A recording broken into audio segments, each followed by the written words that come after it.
اللي يقول لك عيش عيشة اهلك قول له يا عم روح، هو انت الطول تعيش عيشة اهلي؟ على الاقل ايام عيشة اهلي كان في صدق وامان، كان في حب وود بين الاهل والخلان، على الاقل كان فيها صلة رحم، مش زي ايامكم كلها قطع لصلة الارحام. في عيشة اهلي كان كل اخ لازم يزور اخته كل يوم، مش دلوقتي يبقوا قاعدين في بيت واحد ومحدش يعرف كل واحد شايل ايه من الهموم. في عيشة اهلي الواحد لازم يسأل على ابوه وامه كل يوم، اول ما يصحى وقبل ما يروح في النوم. في عيشة اهلي لما كنا نبقى خارجين كل شوية نلاقي واحد يقول لك استنى اطلع اسلم على بنت خالتي وجوزها اصلهم ساكنين هنا، اصل صلة الرحم كانت بالكوم. في عيشة اهلي الجعان كان ياكل في اي بيت وفي اي مكان، اصل ما كانش فيه زعل ولا خصام بين الجيران.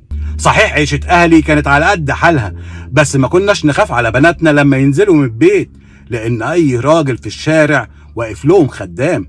ربنا يصلح حالي وحالكم ونرجع نعرف نعيش عيشة اهالينا. قال عيش عيشة اهلك قال.